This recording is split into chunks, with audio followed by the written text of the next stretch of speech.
Alright guys, I gotta do like an immediate follow-up to this video I had last night regarding the sleep paralysis and all that, because this man Peter Scott commented on it. And dude, I've never met or interacted with anybody who's experienced this before. In fact, when I tell this to most people, they either think I'm lying to them or they're just like, what the hell? I've never even heard of that, you know what I mean? So, pretty amazing that I've kind of tapped into, or at least began to tap into, a community of people who've experienced sleep paralysis and things like this. So, this guy has a very severe case, it seems, and says he suffers this like 3 times a week, which freaking sucks, man. Really sorry to hear that. I mean, like I said in the last video, I've maybe had this happen 2 dozen times in my life. You know, like maybe once a year or so. Yeah, I can't imagine having to deal with this on a freaking weekly basis, multiple times per week. That sucks ass, dude. Now, I've given you the kind of like responsible advice in the comment section. You know, maybe get a sleep study done, all this kind of shit. Very Western advice, you know. Like Steve was saying in the comments, you know, it seems that maybe the West does not have all the answers. I agree with that. I think you need to look kind of, I don't know, like get a little more global in your thinking, in your approach to things like this. Because, look, man, if we lived freaking 1,000 years ago, or, you know, right now in like a rainforest or something, you know, amongst like hunter and gatherers, and we had the abilities to freaking astral project and do all this crazy lucid dreaming stuff and whatnot, they would take us to their shaman, and we would freaking learn the freaking ways, dude. You know what I mean? We would learn. We would be like the apprentice to the shaman, because these are essentially shamanic activities, you know?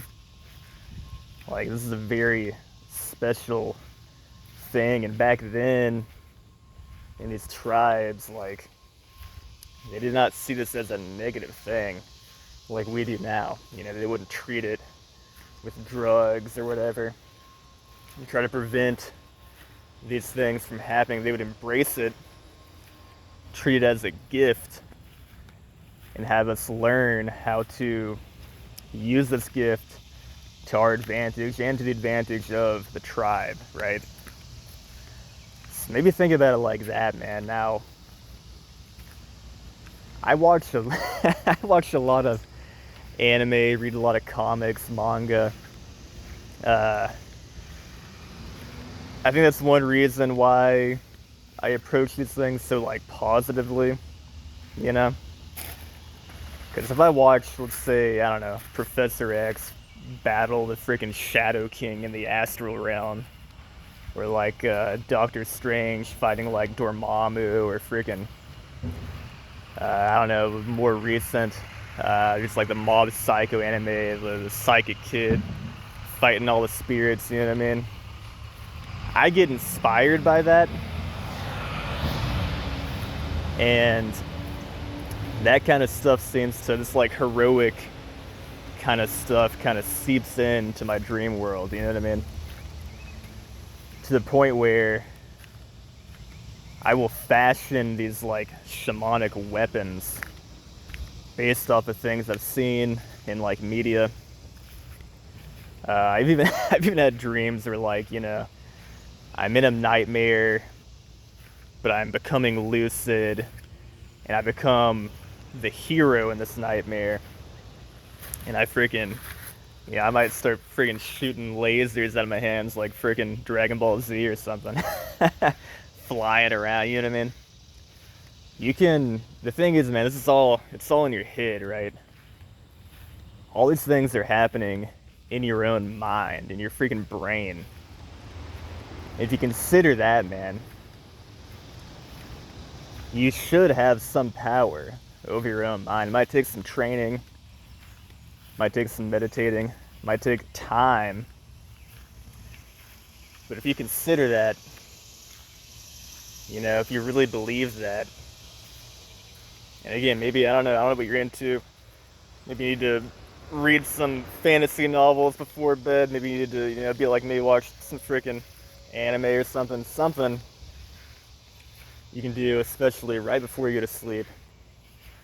So this kind of stuff is still fresh in your mind.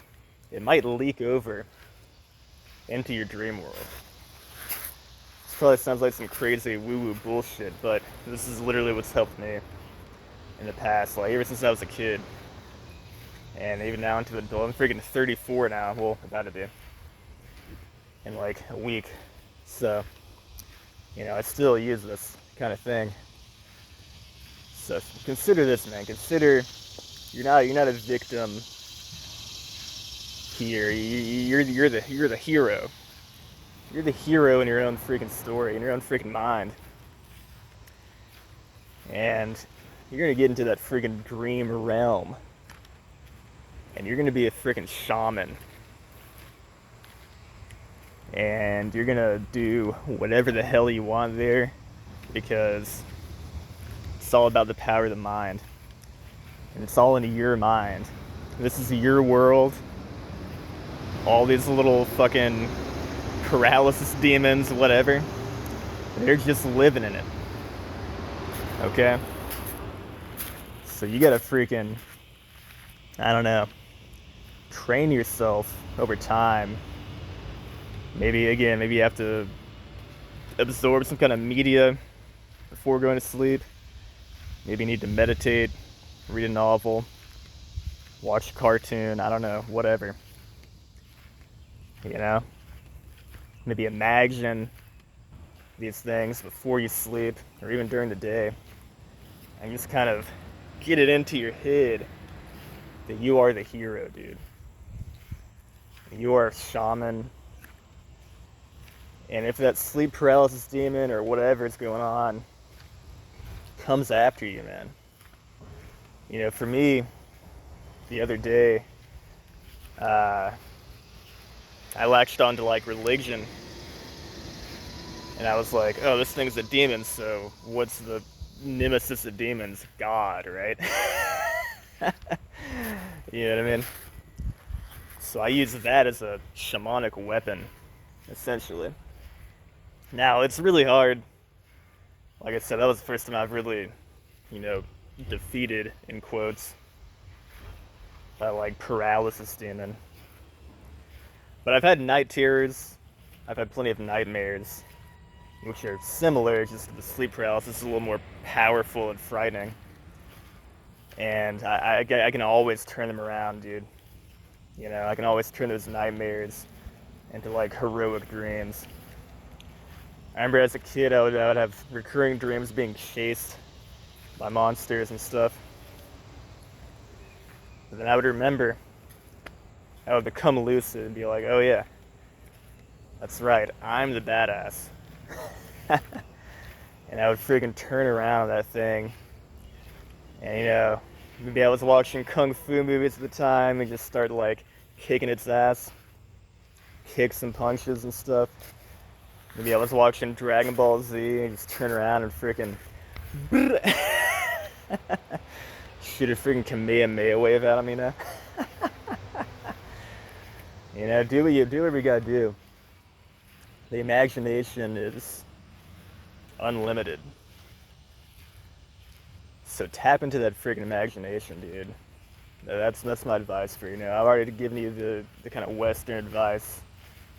Do a sleep study, take magnesium, maybe experiment with marijuana products. The only thing with that, it'll delay your REM sleep or kind of dull, make your dreams less vivid. But the thing is, REM sleep is important.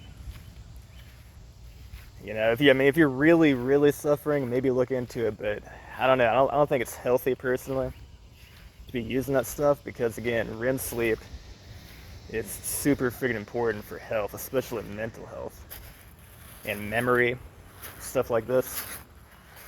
You know, recovery. Like, I don't know if you're into fitness or anything, but you're gonna get most of your healing and recovery from workouts during REM sleep. So, like, for me personally, I gotta have it, you know? I gotta have it. So I avoid that stuff, especially if I'm like really doing like a heavy strength block or whatever. I don't want to touch any of that shit. But anyway, man, that's more advice for you. We're shamans, dude. So many noises today.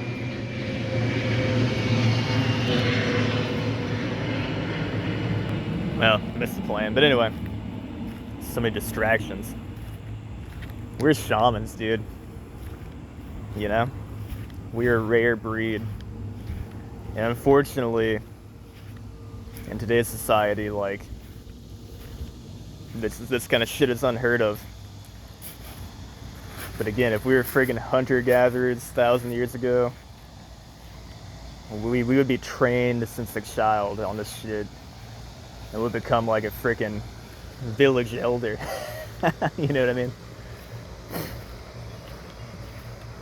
Be able to friggin' maybe even go into other people's dreams, who knows? It's a shame that this kind of thing isn't like valued anymore. But anyway, man, hope any of this stuff helps. And I'm curious, dude. Again, I never met or interacted with anybody who's had these kind of experiences. So keep in touch. Let me know in the comments and stuff how you're doing. Anyway, peace out.